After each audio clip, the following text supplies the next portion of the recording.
Okay, good morning or good afternoon or good evening, everybody. Welcome to this side event, part of the Asia Pacific Climate Week on leveraging carbon pricing to accelerate power sector decarbonisation in the Asia Pacific.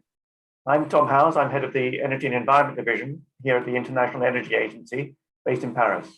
Before we start, I should just flag that our webinar today will be recorded and presentations with the agreement of speakers will be shared afterwards.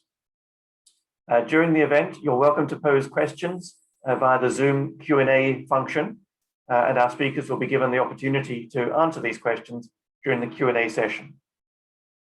So now, despite COVID-19 pandemic and the delay to COP, considerable global effort has gone into addressing climate change in 2020. And actions continue to grow in 2021 to help implement the Paris Agreement. Many countries in the Asia Pacific have continued to enhance their climate ambition and their plans.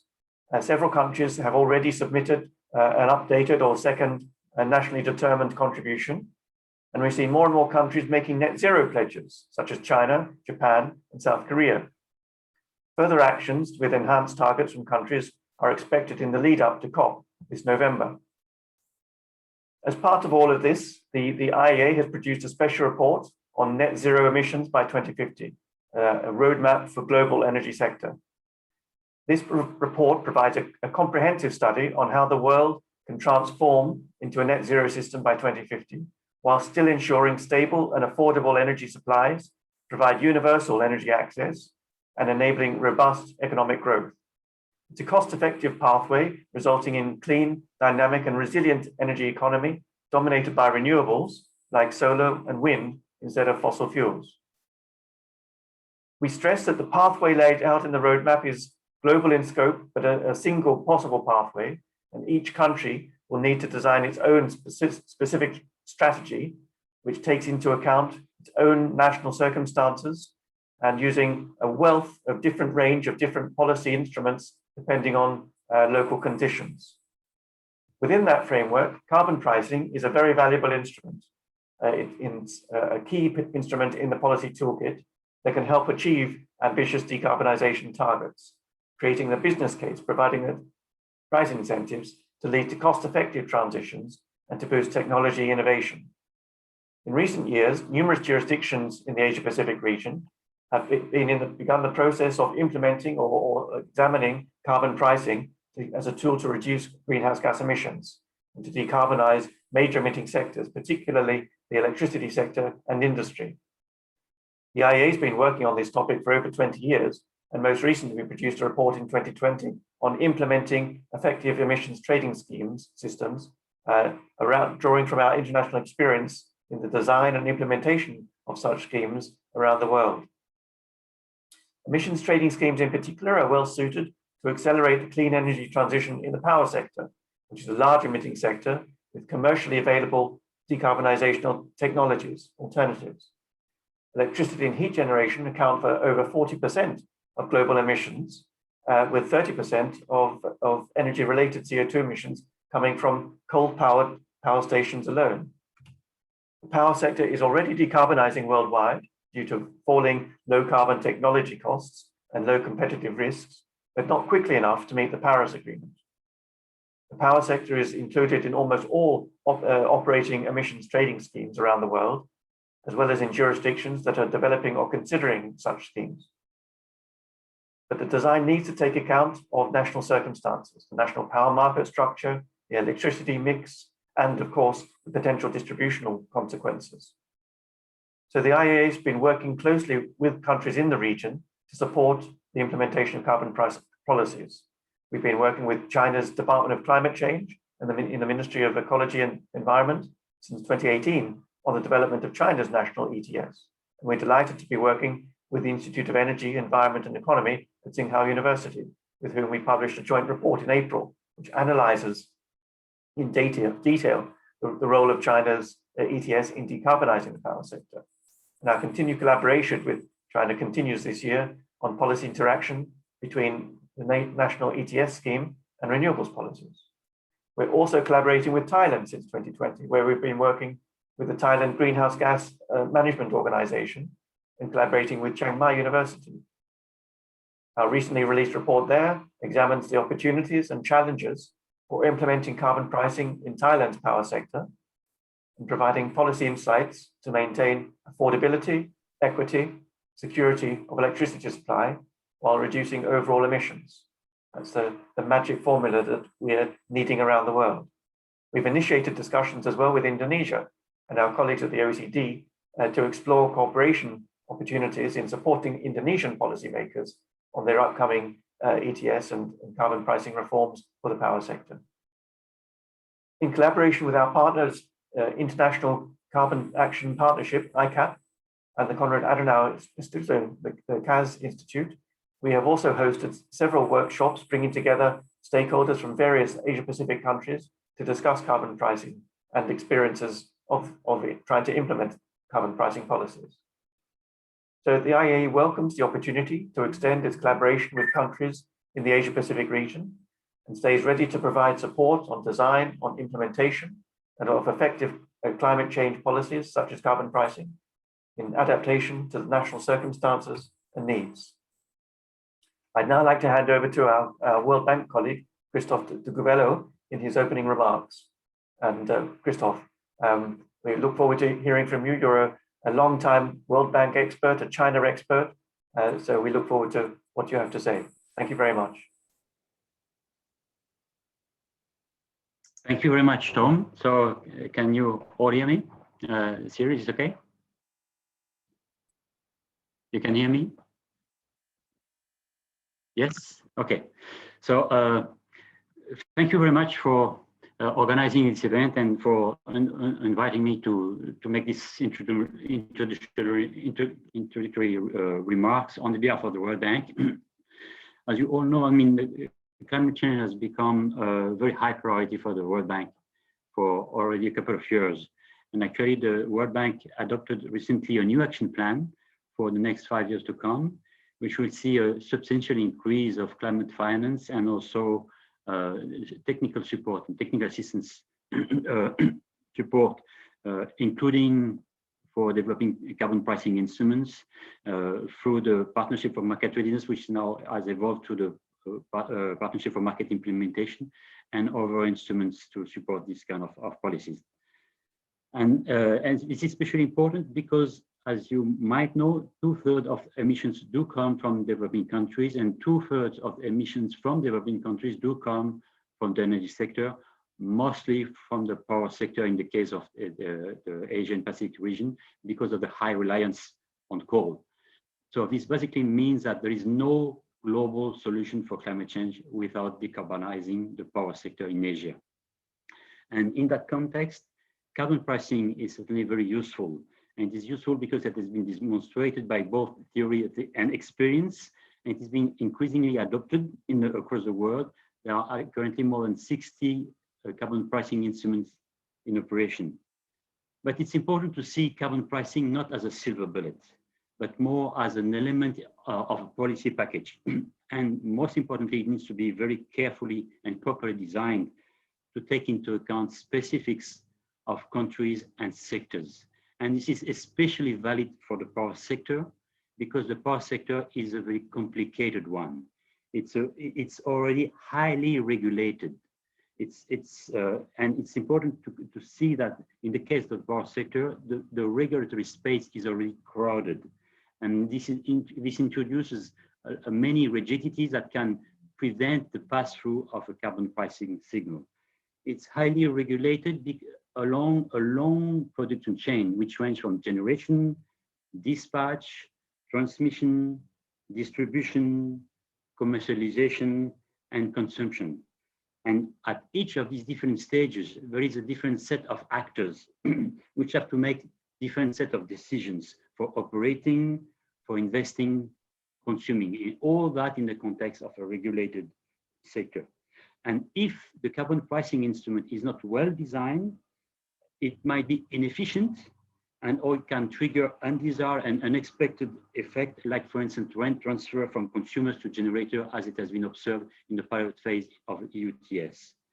So it's very important to get the right signal at the right point of the production chain. And this is, for that, it's important to ensure that the carbon pricing instruments will combine well with the existing regulations. And actually, it's also very important in the case of the developing countries that it will work in harmony with development priorities of the country and the sectors, like, for instance, affordability, energy security, development of national resources, and competitiveness, among others. So it's very important to ensure that it's adequately calibrated to actually have a chance to change the behaviors, to change the decisions of the actors at each of these stages. And in that context, it's also one thing is very important is to consider that most of these sectors are under permanent reforms. So carbon pricing instruments in the power sector in developing countries have to be designed into the context of permanent power sector reforms, and actually see this as part of the reform, and see power sector reforms as an opportunity to design adequate carbon pricing. So this is an agenda for the energy practitioners. It's not just an agenda for climate change promoters. It's actually an agenda also for energy practitioners. Thus, the need to have very sector-specific and country-specific work and discussions with power sector specialists like this event. It's the reason why I'm very happy that IEA is organizing these events, and I'm very interested to and looking forward for that very interesting discussion. Thank you very much. Thank you very much, Christophe. That sets the scene for the detailed dive that we need to have to address this important topic around the region. Now, without further ado, I hand over to Lina Lee from ICAP, a senior manager at ICAP. Lina, you have a wonderful panel gathered together, and we very much look forward to hearing the presentations and discussion. Thank you very much, Lina. Thank you very much, Tom, and also a great thanks to both Tom and Christophe on your great opening remarks. As Tom said, I think all these opening remarks really highlighted again the importance of our topic of today's event, as well as some of the potential challenges, which we hope that our presentations and the panel speakers today will help us to dive a bit deeper today. And of course, at ICAP, thanks also for highlighting our partnership. We really cherish this great partnership we have with IEA, and we're looking forward to continuing working with you and other partners in the region to enhance the agenda of carbon pricing and the important transformation of the energy sector in this particular region. Myself enjoy coming from this region. I can tell that I've been always fascinated by the dynamics and the diversity of our Asia Pacific region. And I'm sure the experience that our panelists today will share will be not only important for other peers in the region, but more broadly for the global audience. And without ado, I will now introduce our first panelist. You'll see that he has already his cameras on. Let me open my. So our first panelist today is a senior analyst from the Environment and Climate Change Unit of IEA. Syria is actually a good friend and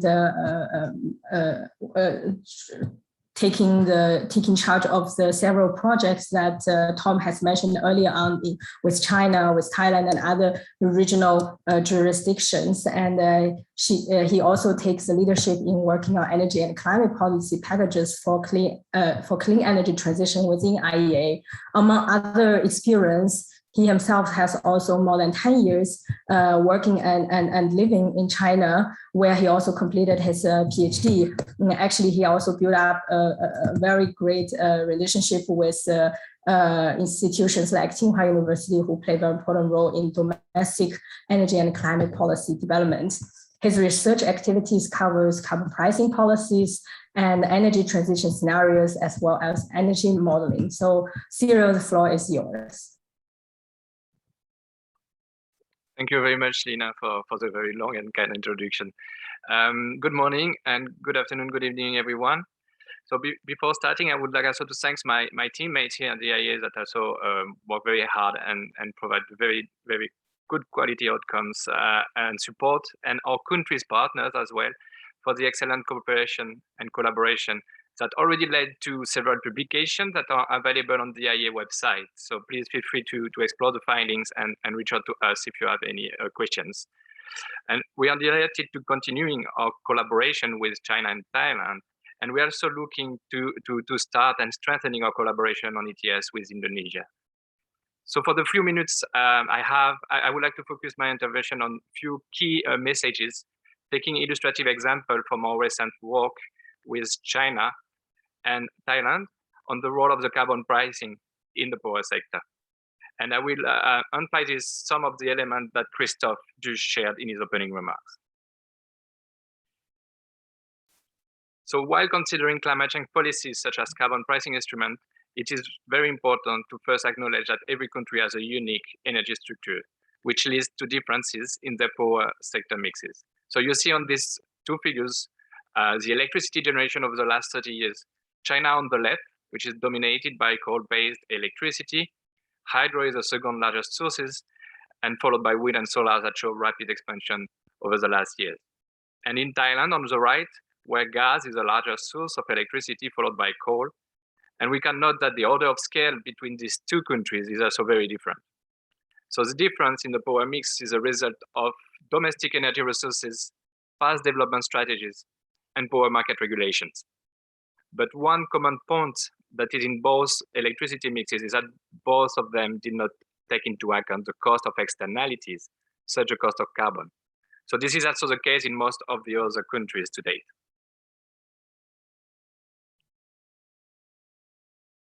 Globally, the power sector landscape is changing drastically to a more decentralized system with more variable renewables. So the market will be playing an essential role in deciding the future mix, but it can only make the right resource allocation when most of the cost to society is considered, including the cost of environmental externalities.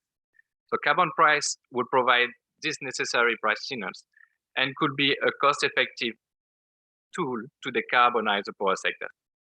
From our modeling results, we found that China ETS, under its current design specificities, could help China to peak power sector CO2 emissions well before 2030.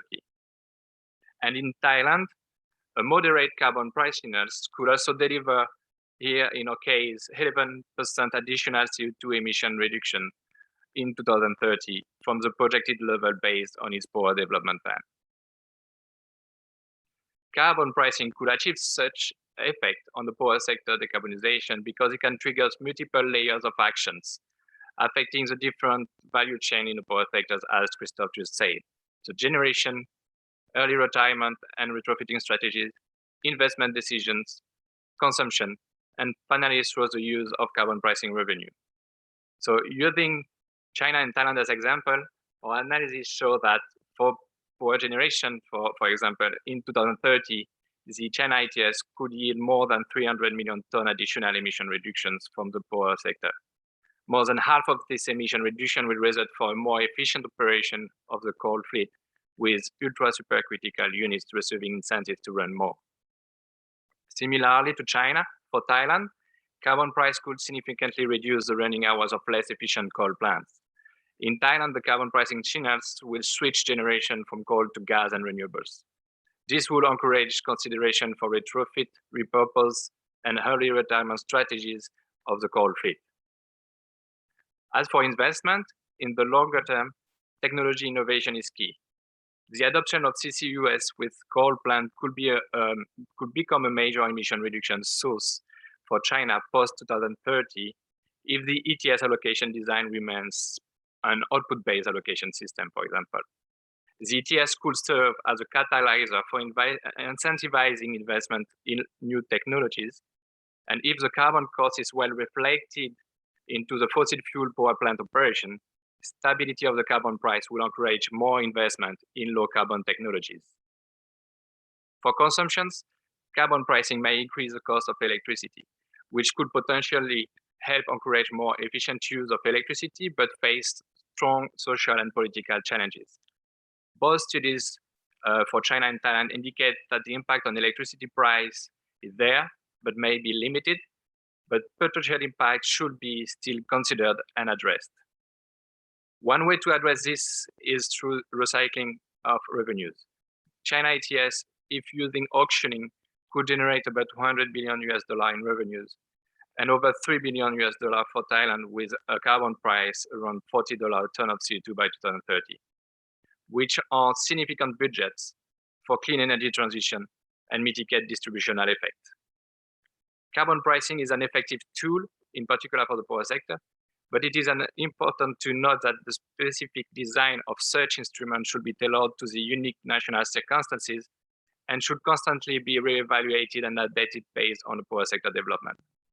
To maintain and strengthen the effectiveness of carbon pricing instruments for the power sector, there are several other measures that should be considered, such as increasing the stringency of the price level of the instruments, accelerating the power market reform to remunerate required system services and market competition, and improving policy coordination in the implementation and expansion of the carbon price instrument. I would like to end my intervention here and recall that the IEA is delighted to support countries, policymakers, and experts in implementing and designing effective climate and energy policy packages to accelerate clean energy transition in line with a long-term carbon neutrality vision when they have or when they will define one. We look forward to strengthening our collaboration with China, Indonesia, and Thailand, and also with any other countries in the Asia-Pacific region. Thanks for your attention, and I look forward to listening to the other distinguished panelists and to the Q&A sessions. Thanks, Lina. The floor is yours.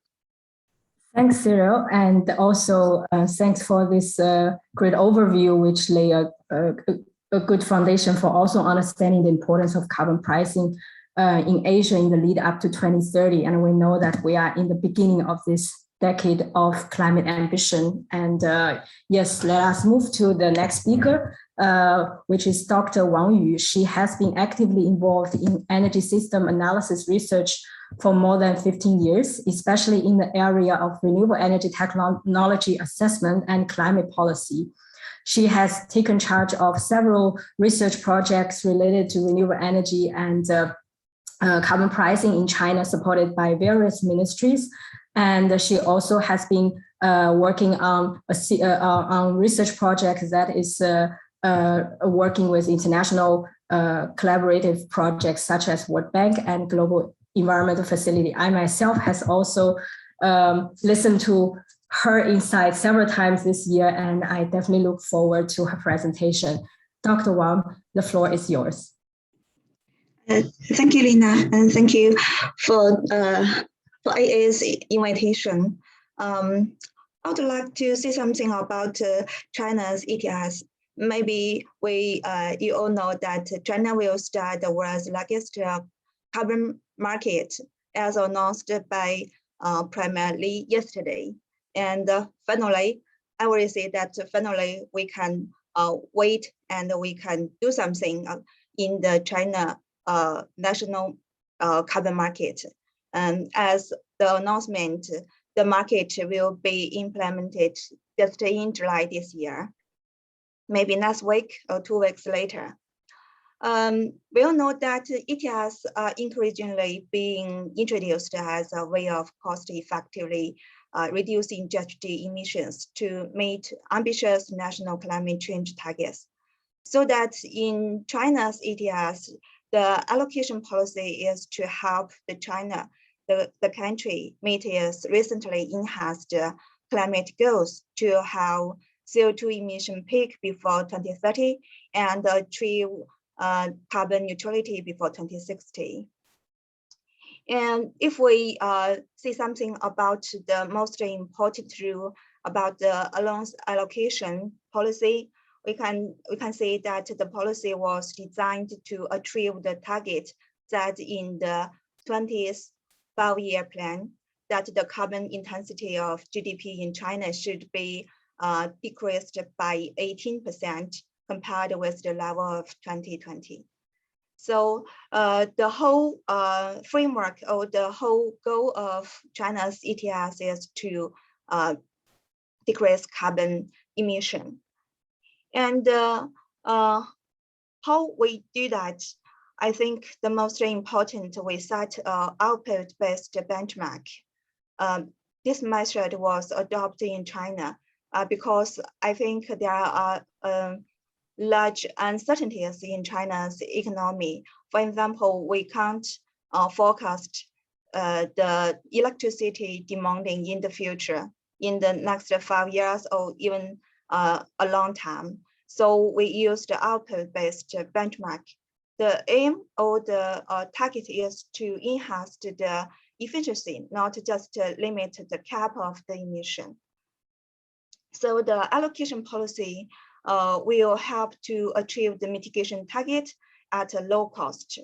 At the first phase, I think considering the auction may cause some trade-sensitive industrial sectors such as steel and chemical industries to transfer their production abroad. So China decided to adopt the freely allocation method at the first phase. And although only the power sector was involved in the national ETS, we should know that the total emission of the power sector in China is about 4 billion tons CO2. So the free allowance allocation adopted in China's ETS to rewarding the advanced and punishing the backward. So in the China's ETS, we set a relatively tight benchmark baseline for the backward turbines. For example, the small turbines, the scale less than 300 megawatts.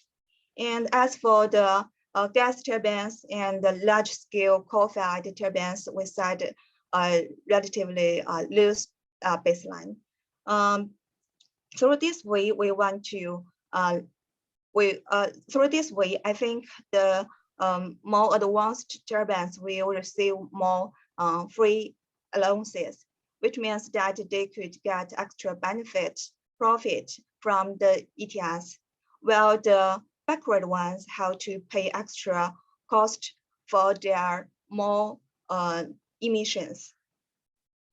But in the future, we will let the carbon pricing play a more important role. For example, we'll advancing and tithing step by step, which means that there are great differences in the development levels of different industries in China.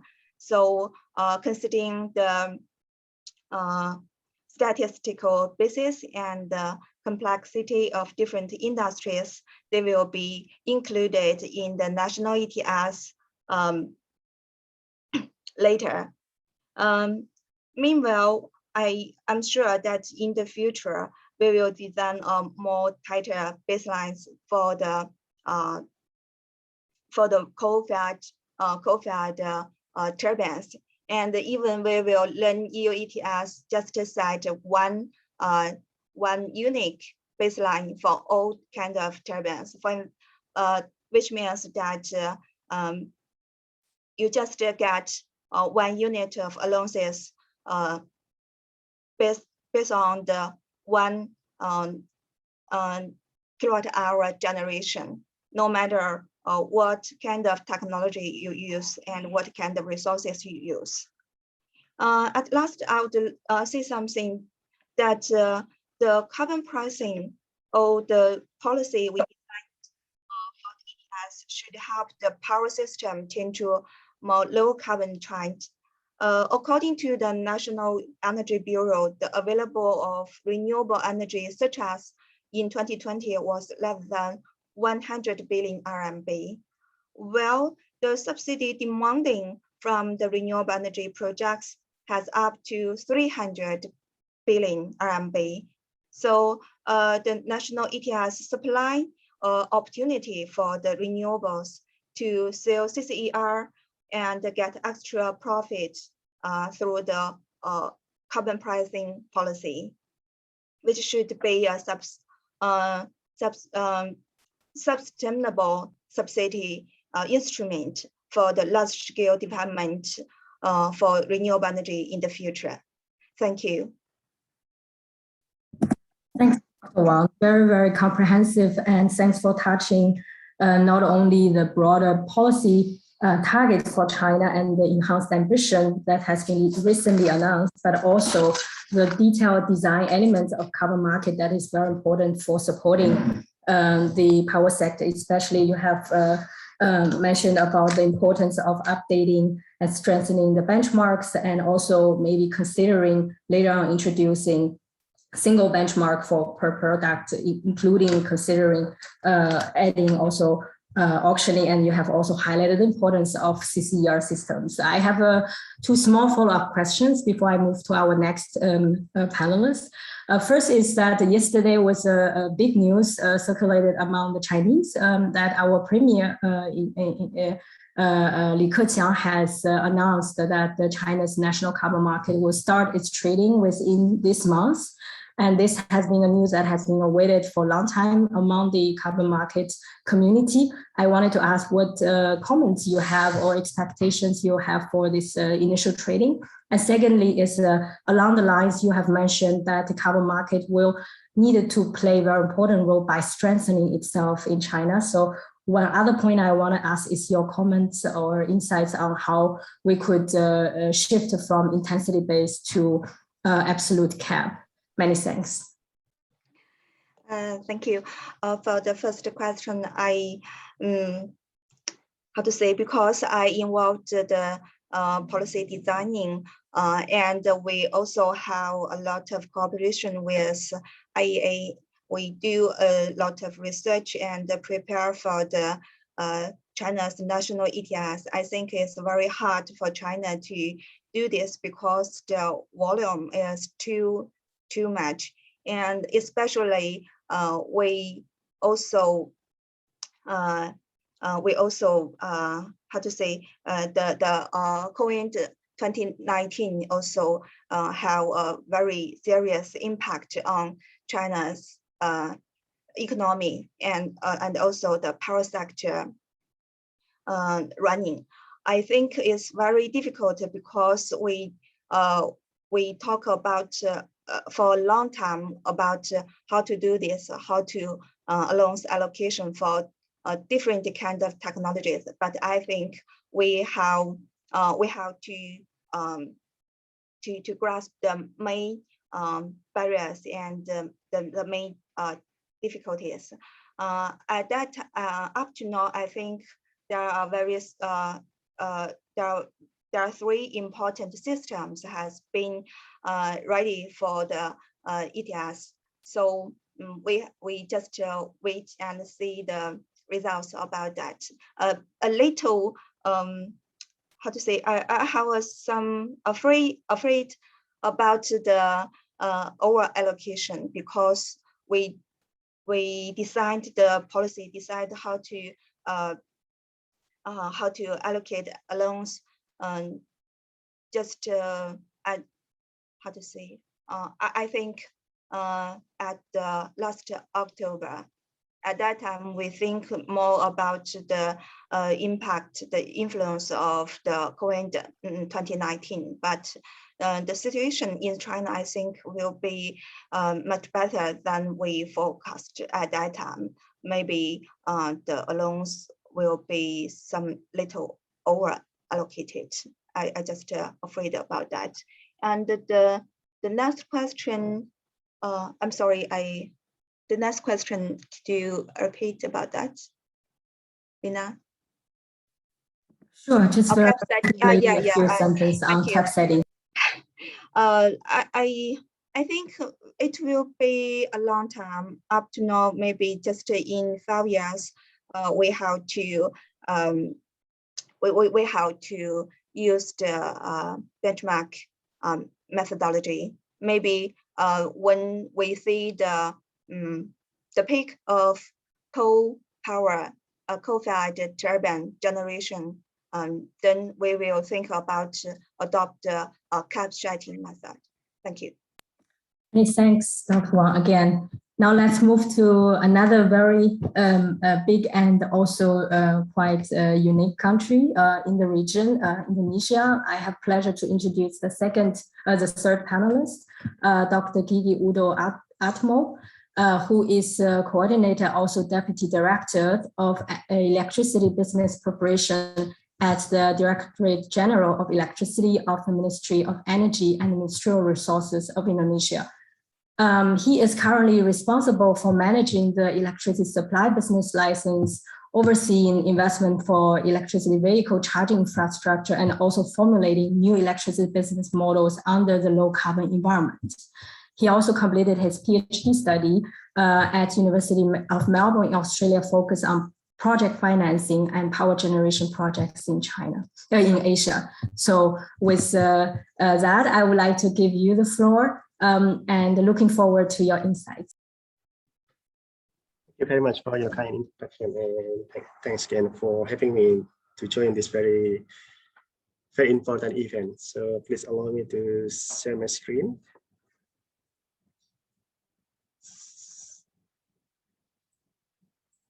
Right.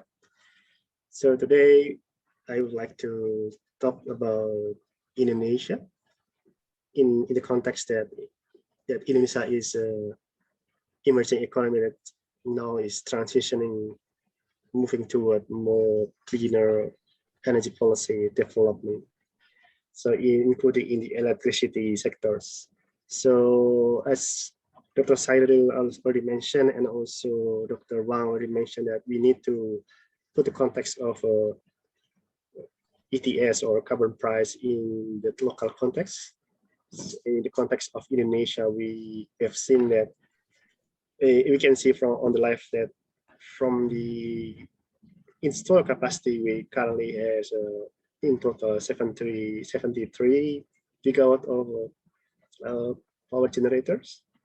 Those owned by more than half is by state-owned company. We call it PLN, and around just below 30% is by the IPP or private power company, and the rest is by this is private power utilities. This is special area given to private sector to be managed, giving concession from providing power generator up to the distributions, and the rest is by own power generators. So when it comes to the technology, so we can see here coal power plant account for 48%. This is the largest share compared to others, including here we can see that the gas fire power plant is 28%, and the rest is dominated by this is diesel engine, oil-based power plant is still quite reasonably big, 7%, and the rest is by renewable energy, which account for almost 13%. So that's the context of electricity market in Indonesia. That's why we understand that Indonesia is still relying on coal power plant. We see that in the future we need, because we have a commitment for the Paris Agreement, we have to gradually move toward more cleaner energy policy. In that sense, that we need to reduce the carbon emissions. So here we can see that from generation mix, coal is still accounting for more than 60%. This is one of our area that we need to work together with other colleagues from international.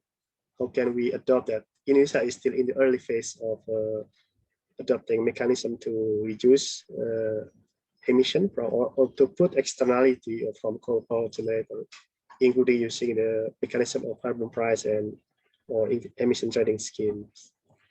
So this is one of the key challenges that we are encountering. That one of the key criteria that when we develop policy for low carbon policy is that we need to understand the affordability of our demand and also our electricity provider, in that case mostly by the private owned companies.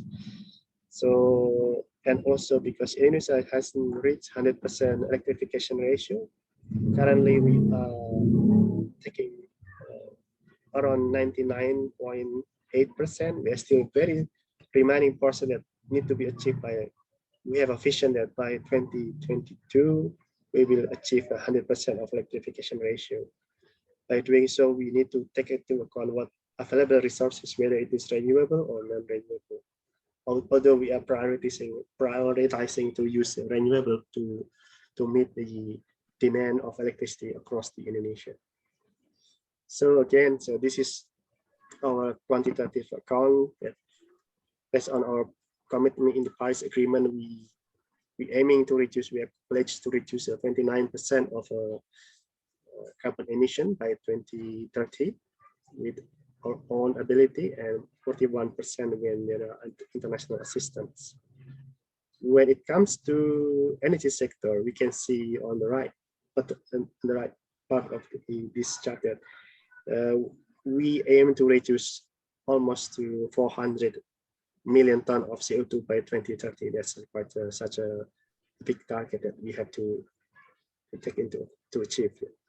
So we are doing that by including increasing or try to prioritizing the renewable energy by we aiming to have 23% of new and renewable energy in our primary energy mix by 2025 and increase the energy efficiency by 17%. So this is when it comes to power sectors.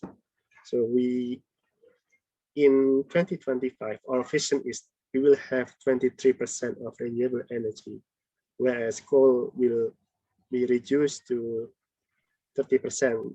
So as you recall that we have more than 60% of coal in our energy mix to reduce within the next less than 5 years in 2025 to 30%. That's quite a massive challenge that we need to address.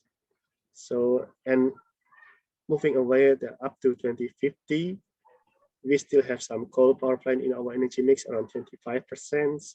And whereas the share of renewable we expect to increase by 31%. Of course, we are also considering other technology.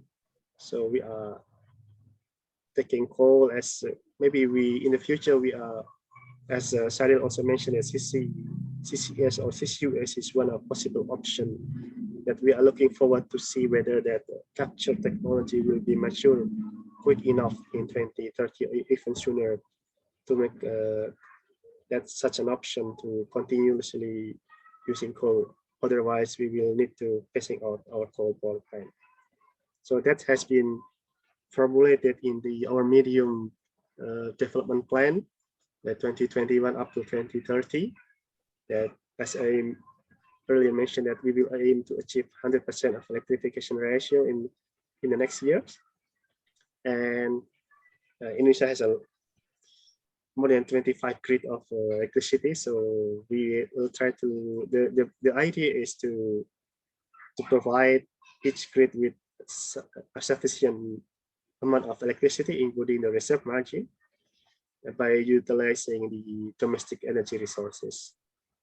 So this is one of the key action that we will need to take into account when we try to achieve 23% of renewable energy, so that we encourage some of technology, including solar PV, that we are now understand that the price is continuously to decline.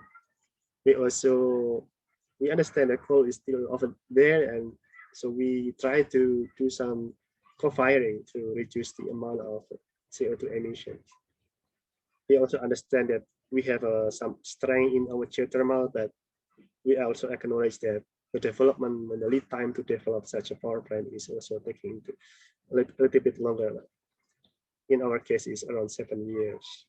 So this is some of the key action that we will take into account.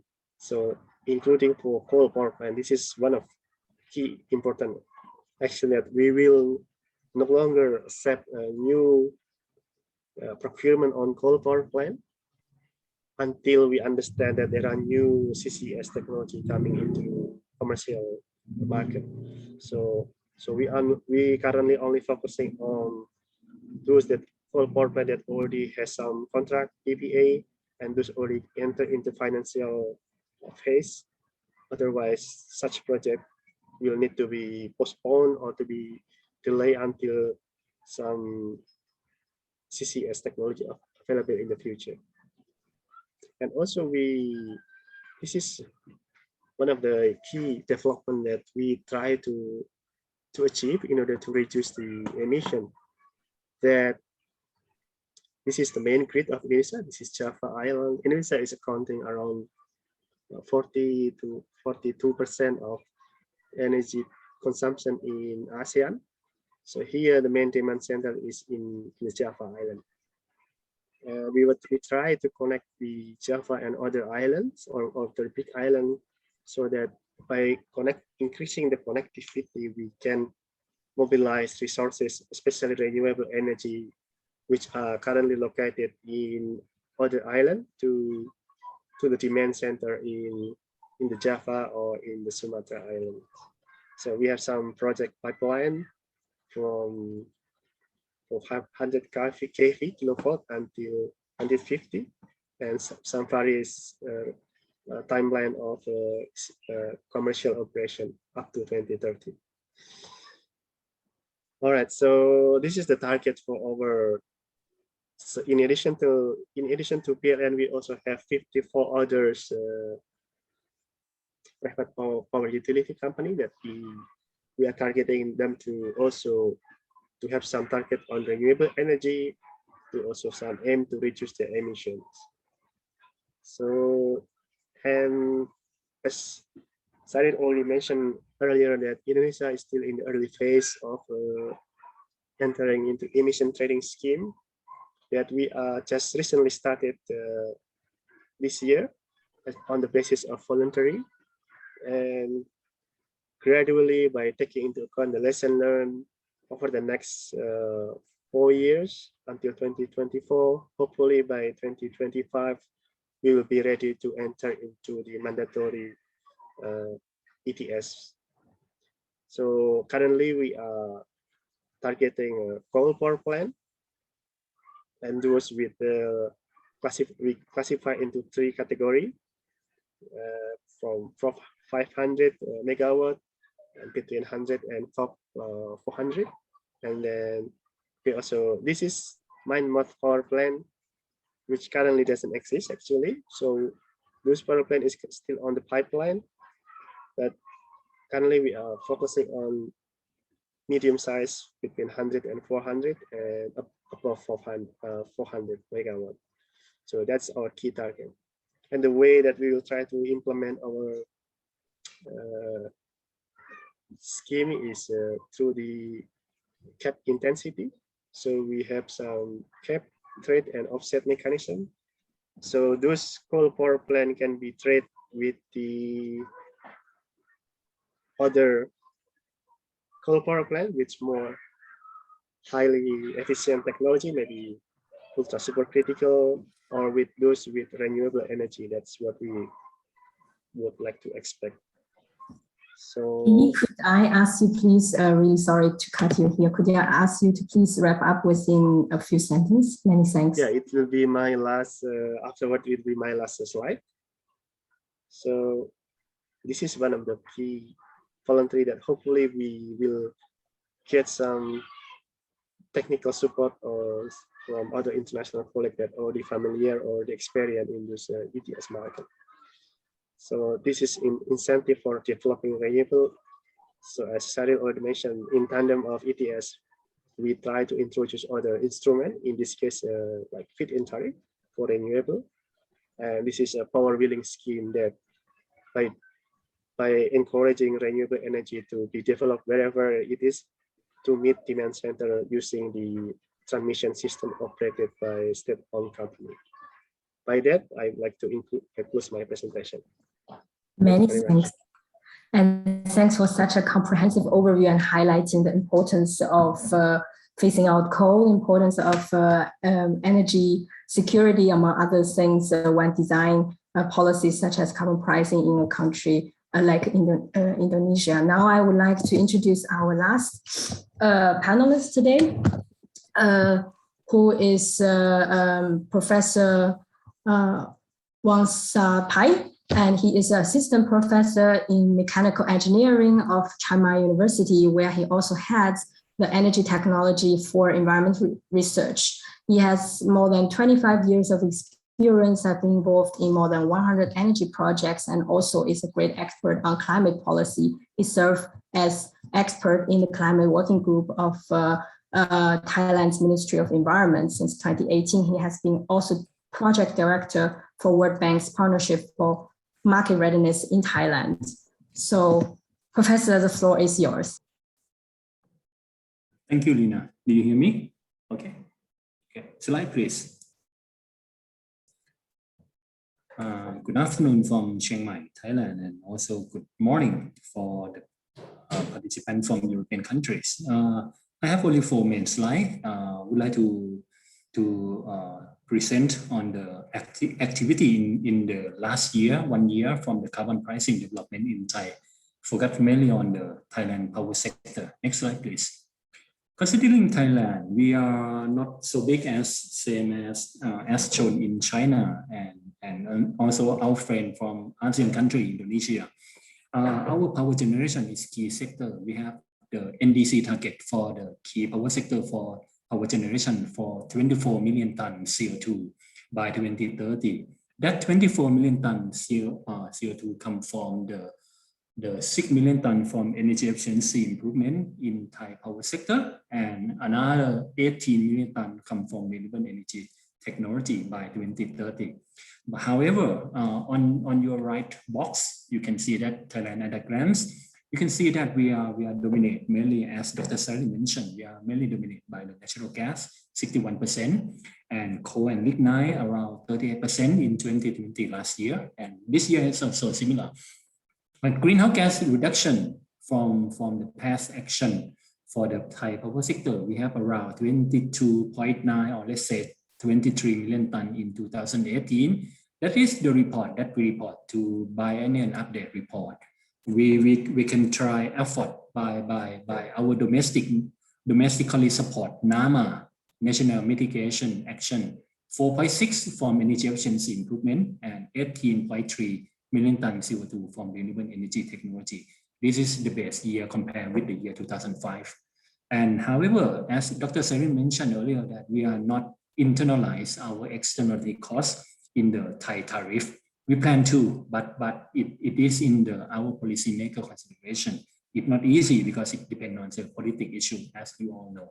So next 2 slides, I will pick up and select only 2 main activity that we're doing on the carbon pricing in Thai power sector in last year. Next slide, please. The first one is for the left-hand side for the external pricing. We did the project with IEA, with supporting from the IEA and TGO. And your right-hand side, you can see the internal carbon pricing. We have 2 main projects, the pilot project that is voluntarily based due to the project by the Thailand Greenhouse Gas Management Organization. We call internal carbon pricing. First, start with the project with the Thai GO on the next slide. The TGO project that we focus with working with the IEA, we call it potential low of carbon pricing in Thai power sector. You can see mainly on the objective that we would like to know how the carbon pricing could spur emission reduction from power generation, and how about the potential challenge. We have key finding, 3 main key finding due to the time limited. So I can conclude that if we try effort to put the sufficient carbon price, let's say more than $30 per ton CO2 by the year in 2030, everything in Thailand, in case of the Thai power generation, mainly from coal and to gas, will be very have triggered a shift from coal-fired power plant into gas. And if we putting more on the pricing from $30 into $40 per ton CO2 price, it will be shift at around 23 terawatt hour of coal to gas, and will be raised up for more in terms of the renewable energy technology. And it can be reduced the greenhouse gas by 11%, or let's say 13 million tons CO2 by the year 2030.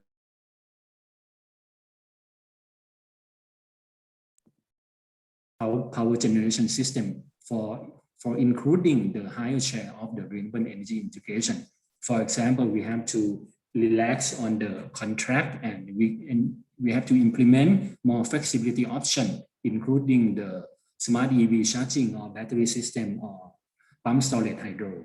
And by the end, if everything should be considered, we have to internalize the externality cost of the power generation in Thailand too. Next slide, please. In another scheme of the project, we try to convince the IPP, independent power producers, to help us in terms of the voluntary basis. We call it internal carbon pricing. You can see we have the project called the application of the carbon pricing instrument in corporate level. This is different from the first project doing by IEA that is similar to the policy base, but this is from the in kind of the corporate base. Corporate base is they also voluntarily volunteer on that we have two IPP power plant. They would like to put the shadow price in terms of their ICP concept. This is we need strong commitment from top and concrete technology and financing data from the middle management level. This are the key for the voluntary ICT in Thai power plant to be success. Emission reduction target, however, it will be set up automatically by the corporate itself. We let them try to set up their emission target first, approximately 30%. Let's say something that two power plant they propose that they would like to reduce their emission reduction by 30% and have to reflect from the real potential from their past marginal abatement costs from their past technology implementation. And the shadow price is the key to analyze the risk of the carbon price to company profit and can help them accelerate the clean energy transition from more low carbon project investment. That shadow price is very important to them. They try to put the shadow price into their next procurement, but however, this is the project that just complete and the output will come this year. The implementation of the put the shadow price in terms of their procurement, it will be less for, we can track it this year. Due to the ICP concept is very new for Thai power sector. So at the end, we need the capacity building in terms of the how to pricing and definitely the technical assistance and the clear internal communication between their staff. They are all key system for long-term success in terms of the internal carbon pricing in terms of the corporate level. That is from all of my slide. Thank you very much. Many thanks, Professor, and also for pointing out the importance of combining different pricing instruments at both policy and corporate level, and for such an insightful presentation. I would like then to give the floor back to Tom. Thanks for all my panelists and thanks for the fascinating panel today.